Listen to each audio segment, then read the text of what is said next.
Hello guys, మనకి IPL 2025 సీజన్లో Mumbai Indians batsmen అయిన రోహిత్ శర్మ. సో మరి అతని పర్ఫార్మెన్స్ చూస్తే ఓకే, కొంచెం పర్లేదు అనిపిస్తూ ఉంది. సో మరీ ఎక్స్ట్రాడినరీ అని చెప్పలేం, కానీ ఓకే పర్లేదు అనే విధంగా అయితే కనిపిస్తుంది. ఎందుకంటే ఇప్పటి వరకు మొత్తం 13 మ్యాచెస్ ఆడితే ఆ 13 మ్యాచెస్లో 329 రన్స్ చేశాడు.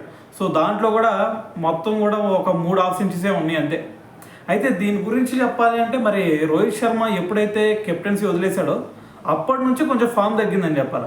సో అయితే దీని గురించి మరి అతుల్ వాసన్, మాజీ ఇండియన్ క్రికెట్ బౌలర్, సో అతను చెప్తుంది ఏంటంటే ఎప్పుడైతే రోహిత్ శర్మ కెప్టెన్సీ వదిలేశాడో అప్పటి నుంచి మరి టీం కోసం ఆడుతున్నట్టయితే కనిపించట్లేదు. ఎక్కడా కూడా మరి అతని ఇన్వాల్వ్మెంట్ కనిపించట్లేదు. అంతకుముందు కెప్టెన్గా ఉన్నప్పుడు టీం మొత్తం ఎక్కడ చూసినా సరే రోహితే కనిపించేవాడు. ఎలాగైనా సరే ఈ మ్యాచ్ గెలవాలి అనే ఇంటెంట్తో ఆడేవాడు. కానీ ఇప్పుడు చూసుకుంటే అతను బ్యాటింగ్ చూసుకున్నా, లేదు అంటే ఫీల్డ్లో మరి అతను పర్ఫార్మెన్స్ చూసుకున్నా సరే, సో ఎక్కడా కూడా మరి ఇంపాక్ట్ లేదు, వస్తున్నాడు దాని తర్వాత వెళ్ళిపోతున్నాడు. సో ఎక్కడా కూడా టీం కోసం ఆడుతున్నట్టయితే ఎక్కడా కూడా కనిపించట్లేదు.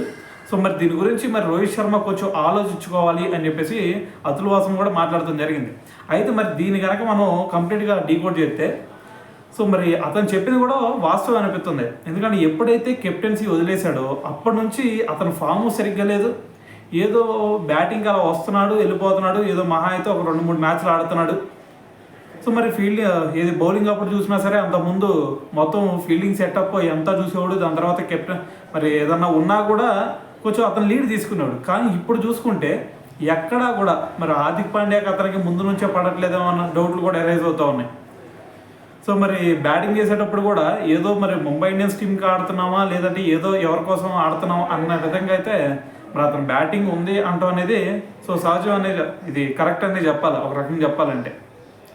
సో ఏదైనా సరే మరి ఓవరాల్గా చూసుకుంటే మరి రోహిత్ శర్మ బ్యాటింగ్ మరి ఒకప్పుడు ఇది రోహిత్ శర్మ ప్రైమ్ ఫామ్లో ఉన్నప్పుడు ఏ విధంగా ఆడేవాడో సో ఆ విధంగా అయితే మరి ఇప్పుడు ముంబై ఇండియన్స్ టీం తరఫున అయితే నాకైతే అనిపించట్లేదు.